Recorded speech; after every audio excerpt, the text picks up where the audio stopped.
Hey Pisces, welcome to my channel. My name is Katie and today I'm going to be doing a money and finances reading for Pisces.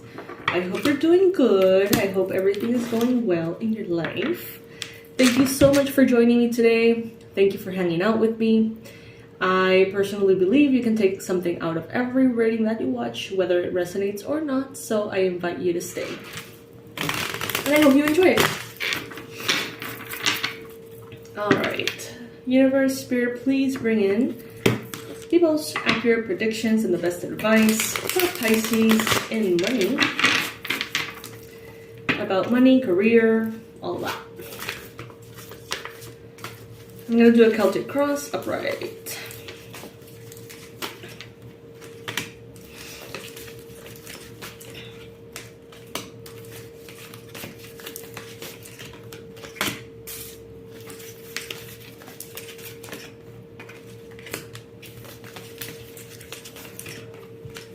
Guys, every single reading, well, except the last one, that we've had has included the sun. Swear to God. Different decks, different times of the day, different subjects and themes. The sun is always coming up, except the previous reading. And that one, we did not have the sun, but it's the only one, though. You guys know that I do a lot of readings, so that's a lot to say. Alright, Pisces. So you have a lot to feel very proud of, and I think you know that. In your mind space, you have the Nine of Cups. You may be very proud of the achievements that you have. You may be very proud of the things that you have recently overcome, the challenges, the difficulties, the confusions. It seems like you're, quite proud, as you should be. You are recently, I see, stepping into something new with money and finances. You may be thinking a lot about prizes, you may be thinking a lot about recognition and past successes. But now you may be thinking about what to do next, Pisces. You have the King of Cups, so I can tell here that you're looking at the past with a lot of emotional maturity.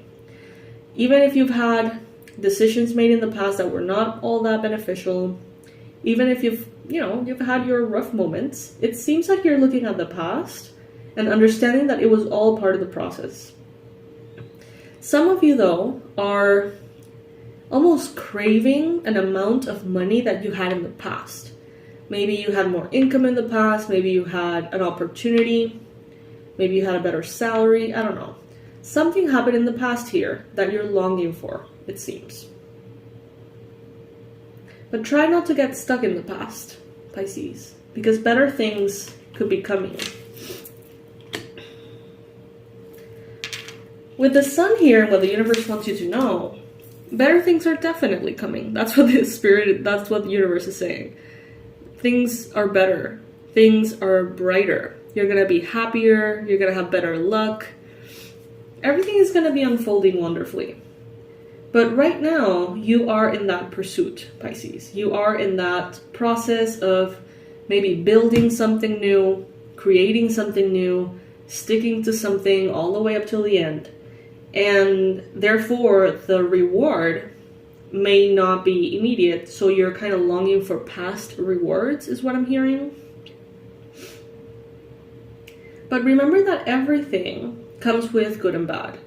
Sometimes we romanticize the past, and we almost want to repeat the exact same situation. But remember that the past was left in the past for a reason. Maybe there was something you know now that you didn't know back then. Maybe there was a problem back then that you solved now. So instead of longing for the past and trying to replicate it, what I'm getting is that your efforts are better invested in creating the new, creating something way better, creating something with the wisdom that you have now. Make maybe investments with the wisdom you have now. Something different. You are wiser and stronger and better than you've ever been before, Pisces. That's fact. Because you've lived more experiences. Because you are older and more mature. So now, how can you take all of that, which you did not have back then, and create something better? persistence, and perseverance. Right now, Pisces, I see that you have some form of stability. There could be financial stability at this time. You could have a good home situation. You may have a good job. You may have something stable here.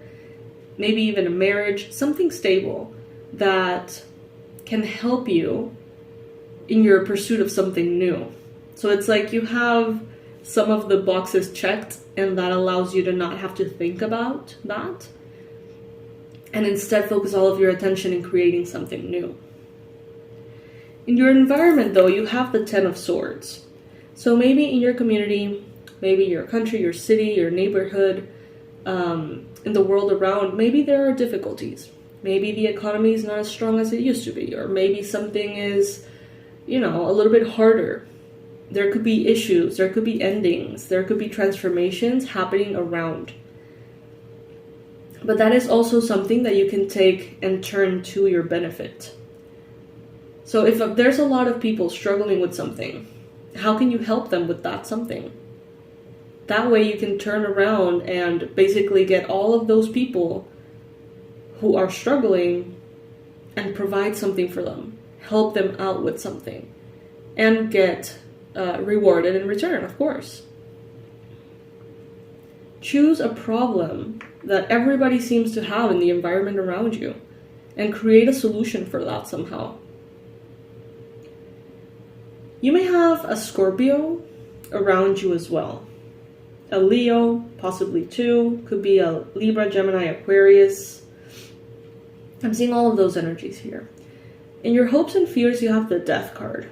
So it's like a part of you wants to put the past in the past. A part of you wants full-blown transformation, something completely brand new and different. But at the same time, I feel like there's a lot that you have already invested, already created, that should go with you into the future, that you don't want to leave behind, because why would you? You have already put the effort, you have already created that something. Maybe it is a form of stability, maybe it is the design of a business, maybe it's a website, maybe there is a structure here that you don't want to get rid of, that you want to actually build, on top of. And I see the Three of Coins here as your outcome. So finding that vision, that ideal vision of what you want, and getting help here, hiring people, getting doing consultations with people who are very professional in this area, who know a lot, learning, researching, using your magic. I feel like even healing, I feel like there is greater chance for you to have something to look towards if you have sort of like people helping you, or like a team or something.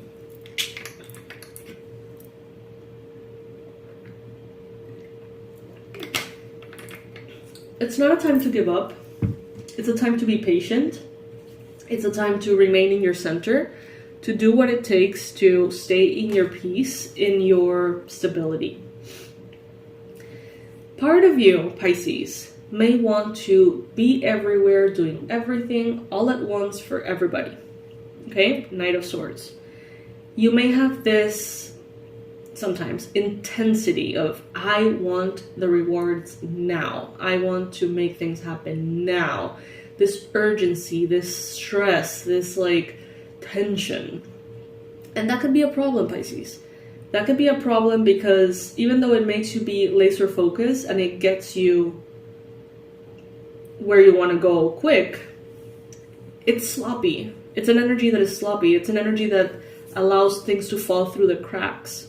Because you're so obsessed with something and you want to make it at all costs, you start stepping over people, not even realizing.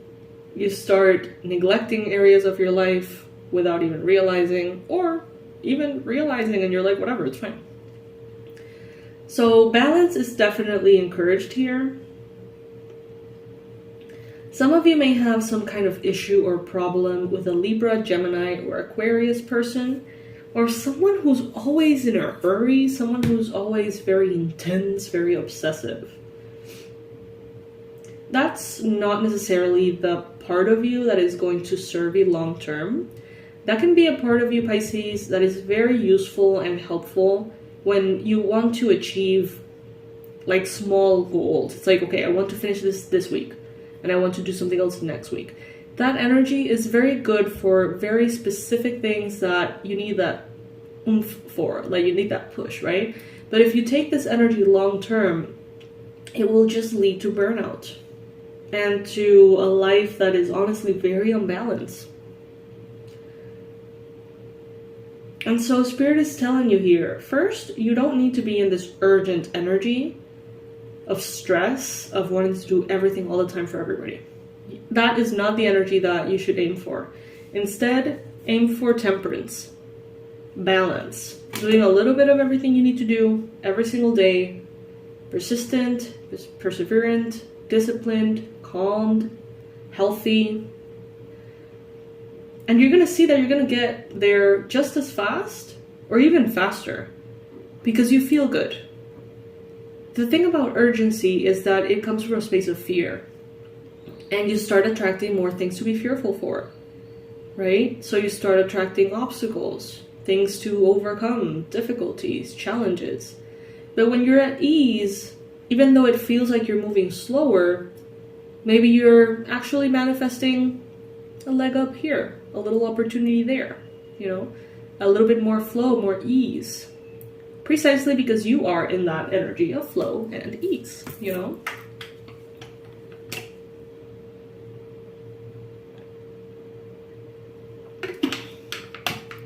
And definitely allow yourself to receive help.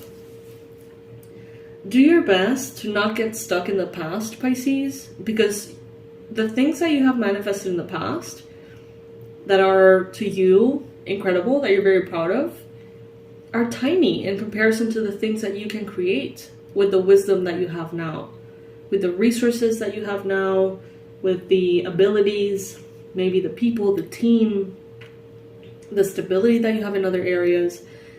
You can do amazing, incredible things, Pisces. So don't limit yourself to try to replicate the past, because there's so much more that you could be aiming for, okay? Let's pull an oracle card. I don't have any oracles here. Wait.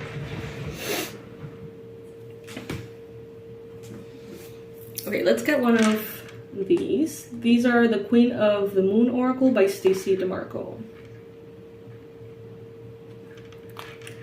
Blue Moon, the unexpected, card number 43. That number may be relevant for some of you. No matter how well you plan, there is always room for the unexpected to occur. Build your resilience, as rare occurrences can happen. A visitor you have not seen in a long time may re-enter your life. I trust myself and in life. In old farmers' almanacs, a blue moon was described as the third full moon in a season that has 4 full moons. The newer and now more accepted description is that a blue moon is when there are 2 full moons in one calendar month. Either way, it is a rare occurrence and has inspired the saying, once in a blue moon, when describing an event or behavior that only happens rarely. The energy and power of the blue moon can be best taken advantage of by setting intentions on these moons of things that you really want but have never felt could happen. I refer to big wishes, the almost miracle stuff. We would be both delighted and surprised about it manifesting. After setting blue moon intentions, though, don't sit there hoping it will just happen. Try to take clear, practical steps towards these big, seemingly faraway intentions and help the universe along. Some of us love surprises, some of us don't. But I don't think anyone can go through life without sometimes having the unexpected happen to them. While some professions, in particular such as military and medicine, try to plan for everything that could go wrong, life sometimes finds a way to outsmart the most thorough of plans. This is simply life. Although it is important for us to know where, how, and why we are traveling down a particular path, we should always make room for and expect the unexpected. All right. Pisces, so that is your message in this particular reading. I hope it resonated, or at least it brought something that you can take away. I love you to the moon and back. I hope that you're doing great and that you enjoyed the video. Please like and subscribe if you did, so we can continue to be in touch. I will see you in the next reading, Pisces.